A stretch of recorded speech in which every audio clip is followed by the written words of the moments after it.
Assalamualaikum warahmatullahi wabarakatuh. Terima kasih atas rekan-rekan kehadirannya di Anggur ya, tepatnya di Bapak Heri Yanto. Kali ini akan pembahasan tentang masalah pemangkasan untuk pohon anggur.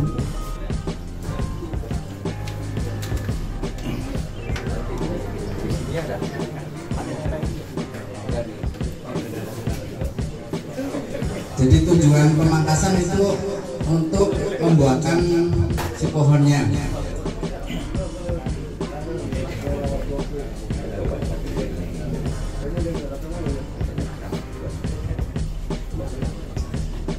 Biasanya untuk di luar sana itu melakukan pemangkasan itu secara total ya, atau pruning total dengan catatan batang tekstur udah coklat.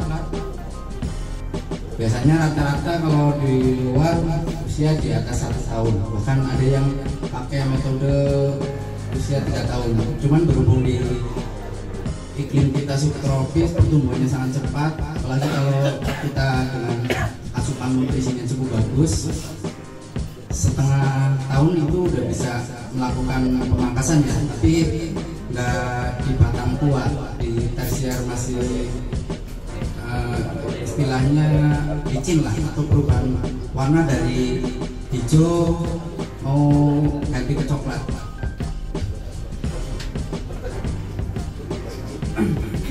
Untuk di kita biasanya ada metode potes pucuk ya.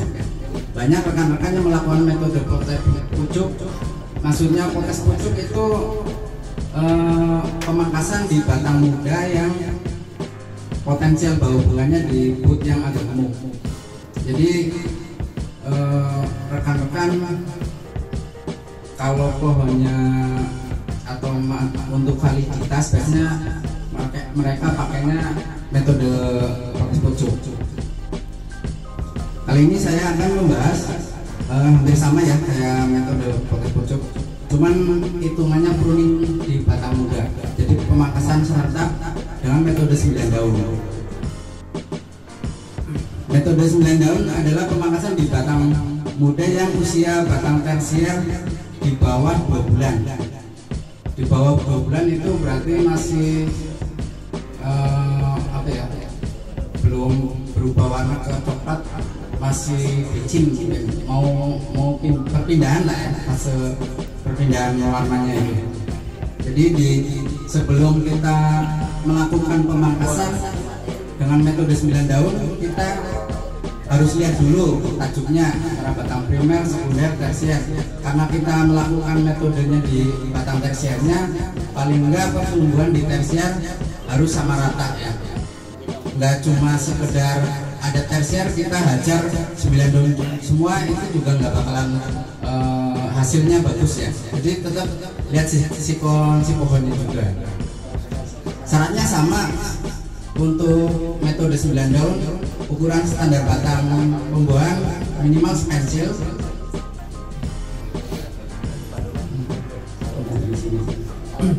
Jadi kalau batang teksturnya udah terbentuk atau udah ukurannya sama rata sepensil semua, kita boleh melakukan pemangkasan serentak dengan hitungannya dari batang dari bawah itu, dari pangkal tersier ya, hitungnya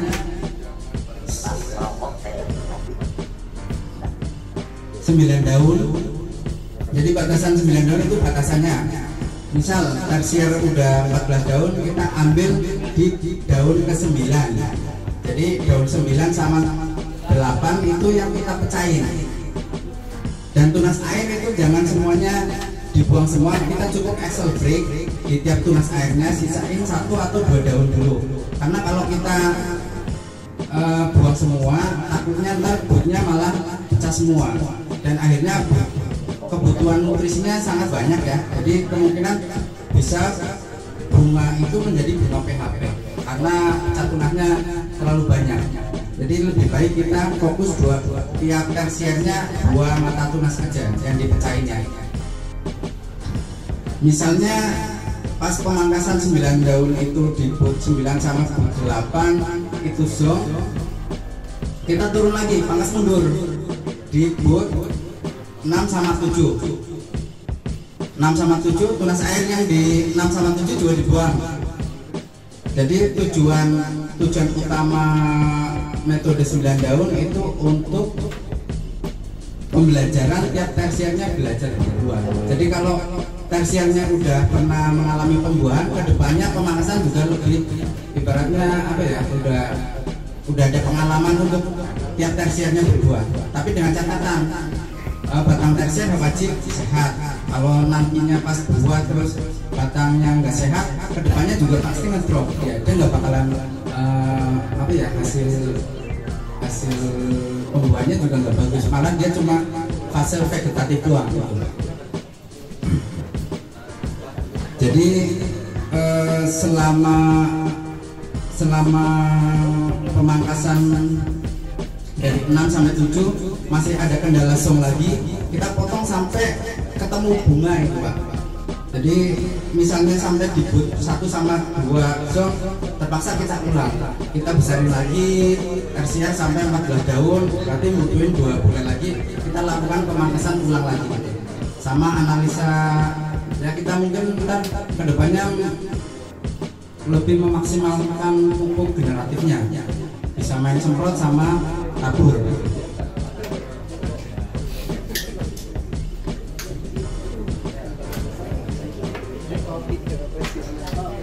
Jadi misalnya ntar untuk pemangkasan metode 9 daun itu buat untuk skala hobi nggak masalah ya, tapi kalau untuk skala kebun itu nggak disarankan itu, karena kita temanya apa ya, pembuahan serentak. Kalau ini nggak semuanya ya, nggak semuanya bisa serentak, tapi kalau yang pruning total di batang tersier itu wajib yang untuk skala kebun. Oke, cukup untuk pembahasan metode 9 daun ya. Oh ya, untuk persiapan pupuk sebelum melakukan metode 9 daun bisa memakai pupuk generatif. Biasanya pupuk generatif yang saya pakai itu MKP, KNO3 putih sama Karate-boron. Untuk ketiga pupuk ini bisa kita main bawah masing-masing 1 sendok teh sama air 5 liter ya. Untuk yang di media pot, tapi kalau misalnya di tanah langsung bisa kita tambahin dosisnya, bisa 1 sendok makan, tapi dengan debit airnya, jumlah airnya 2 kali lipat, 10 liter itu. Pengaplikasiannya cukup seminggu sekali.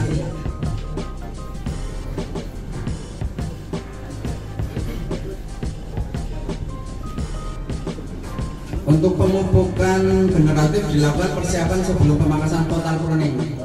Jadi kalau yang ini jadi pruning total di batang tersier. Untuk catatan di tersiernya wajib batang coklat ya. Kalau yang pruning total.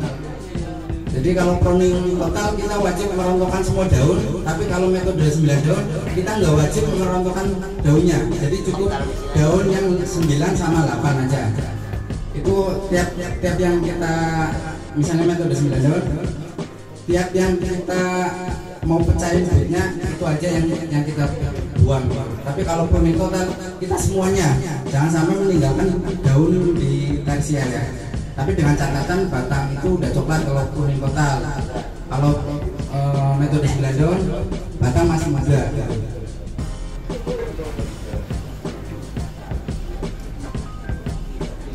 Untuk jenis pupuk masih sama ya. Untuk yang pruning total kita pakai MKP, KNO3 putih, Karate-boron. Untuk TSP boleh, KCl boleh. Cuman KCl kita pakai yang nggak ada kloridnya ya, yang non klorid itu. Untuk TSP-nya kita aplikasikan di tabur. Jadi sebelum kita melakukan pemangkasan total, kita 1 bulan sebelum pemangkasan kita wajib pola pemupukan. Misalnya 1 bulan sebelum pemupukan, pemangkasan total, kita tabur TSP dulu. Fungsi TSP untuk menggemburkan tanah ya, sama merangsang akar-akar baru nantinya. Jadi pas kita pangkas, akar-akar serabut itu yang akan membantu penyerapan nutrisi di pohonnya, dan akar serabut itu juga yang akan memicu untuk bakal bunga. Untuk pertama TSP dulu, minggu keduanya NKP sama NU3 putih sama karate boron masing-masing 1 sendok makan, air 10 liter kita siram jenuh. Selama fase generatif atau fase pemupukan generatif kita cuma penyiraman 1 kali aja, jadi sekalian stres air atau pengurangan penyiraman. Dan minggu ketiganya juga kita lakukan lagi sama, polanya sama sampai minggu keempat. Minggu keempat setelah daun sudah berguguran atau menguning, kita boleh penyiraman jenuh.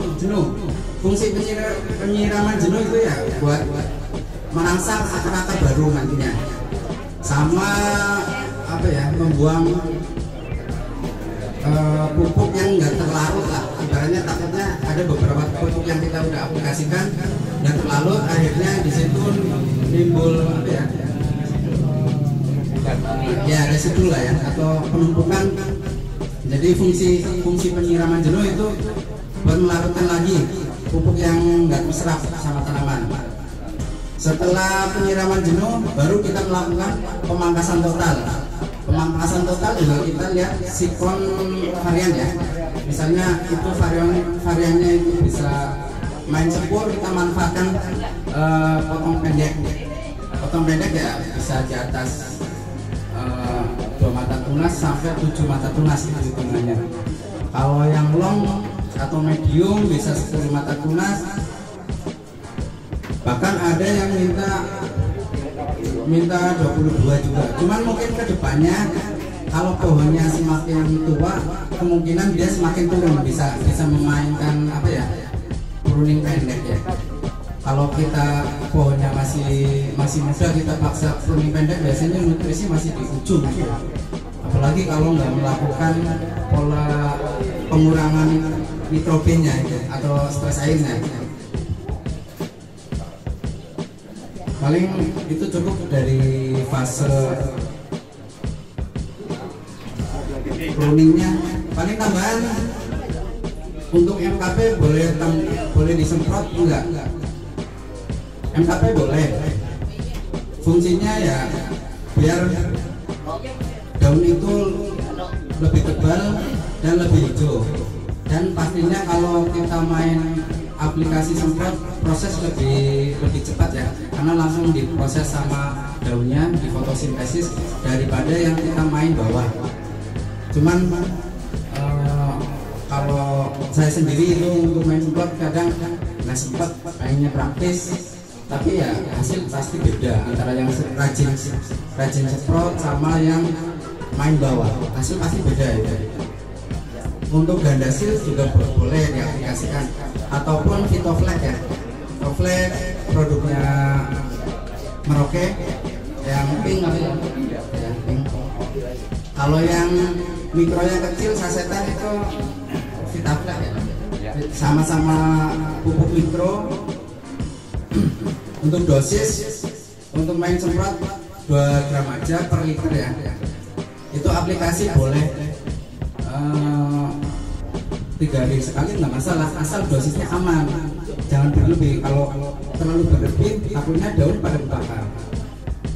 Cuman kalau kita terlalu sering juga kosnya lumayan ya, karena pupuk ini sekarang harganya udah lumayan ya. Nah, Om Tano itu termasuk investor aquaponik itu.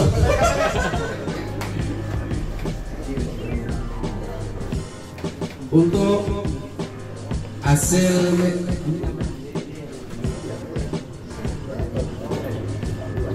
jadi setelah melakukan penyiraman dulu ya, kita melakukan pemanasan total. Jadi misalnya varian spur ya, contoh lah Jupiter, Academic, terus Dixon, Gosmi, Heliodor, Veles, itu kita bisa mainkan di 7 mata tunas. Kita nggak usah ambil panjang ya, karena kita semakin pruningnya main panjang, semakin space rambatannya semakin kepake.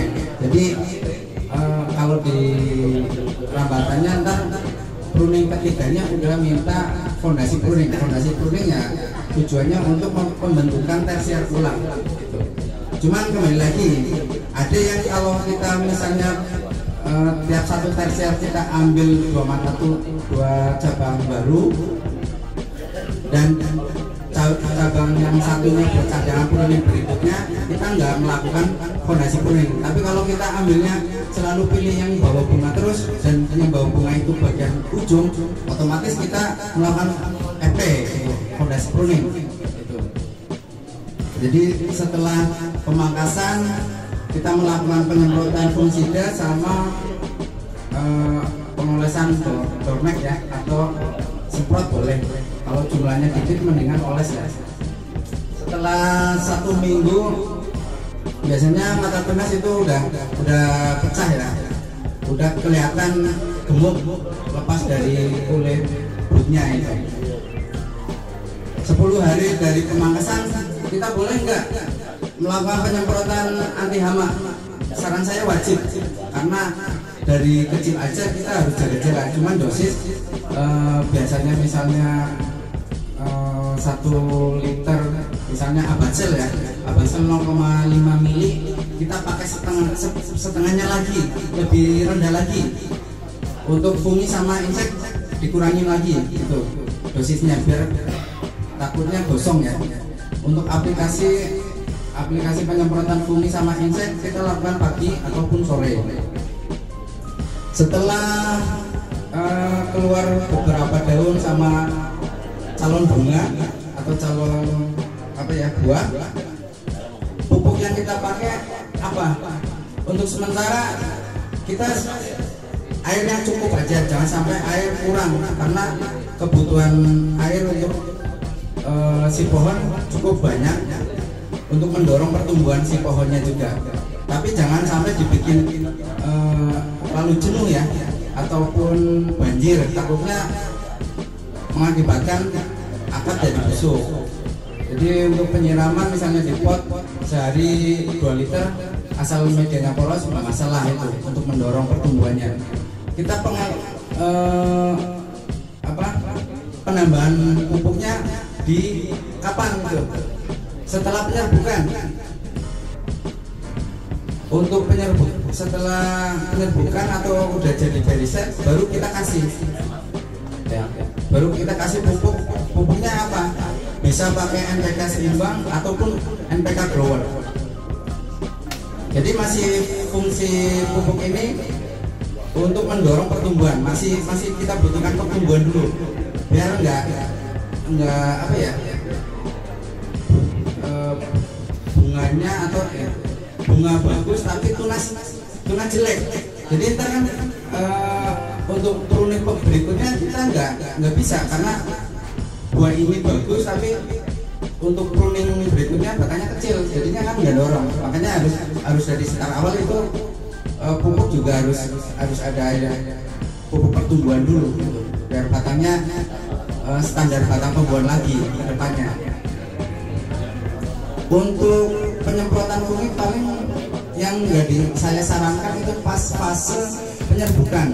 Fase penyerbukan itu biasanya di HSP 21 sampai 30 hari ya. Ada yang misalnya Jupiter 21, ada yang hampir 27, tergantung bunga itu mekar apa belum gitu. Jadi kalau bunga lagi mekar, saran saya jangan dipupuk sama disemprot, karena ntar ujung-ujungnya bunga itu bisa rontok, gagal polinisasi ya, atau penyerbukan gitu. Setelah fase penyerbukan jadi pengisian beri, kita kasih pupuk KNO3 putih. KNO3 putih kita boleh main semprot ataupun kocor ya. Semprot juga boleh di buahnya langsung ataupun di batang daun. Terus untuk magnesium sulfat kita lihat juga tergantung dari daunnya. Misalnya daunnya atau buahnya atau berinya nggak hijau melekat, kita boleh semprotkan ke buah sama daunnya juga.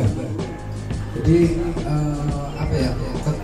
kekurangan unsur hara bisa dilihat dari daun sama di bakal berinya juga.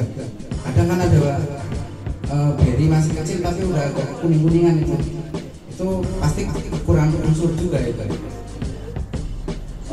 Setelah pengisian beri di HSP 40 sampai mendekati 100 ya, 100 kita masih pengaplikasian KNO3 putih sama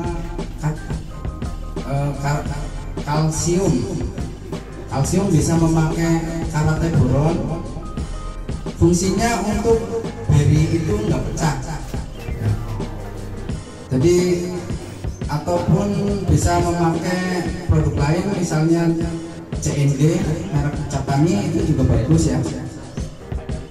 Terus di fase 80 hari itu biasanya masih ferasen. Di fase ferasen itu air juga masih dibutuhkan banyak karena masih penambahan pembesaran beri. Tapi dengan catatan, misalnya di dompolan itu terlalu padat, kita lakukan penjarangan lagi. Jangan sampai nggak melakukan penjarangan terus kita dorong penyiraman jenuh, akhirnya beri itu malah jadinya pecah dan mengakibatkan gagal panen nantinya. Itu banyak kejadian karena apa ya, sayang mungkin ya, banyak sih pasti sayang kalau dikurangi berinya gitu. Tapi ujung-ujungnya malah kita nggak jadi panen, bahkan hasilnya nggak bagus, rasanya kurang lah ya. Biasanya kalau buahnya pada pecah sampai tangkainya kering, malah jadinya buah itu hambar atau malah jadi busuk gitu. Jadi lebih baik kita melakukan penjarangan dari awal juga. Untuk penyemprotan anti hama sebelum panen sebaiknya paling cepat itu 2 minggu sebelum panen. Jadi penyemprotan anti hama tetap dilakukan. Ataupun misalnya kita mau bungkus buah itu, kita sterilin dulu. Jangan sampai kita main bungkus-bungkus aja nggak disterilisasi buahnya. Ternyata di dalamnya ada kutu putihnya, akhirnya ya apa ya, kutu putih berkembang biak di situ. Giliran dibuka udah hancur semua buah, busuk ya biasanya itu. Jadi sebaiknya sebelum dibungkus kulit cover kita sterilin si buahnya, semprot. Setelah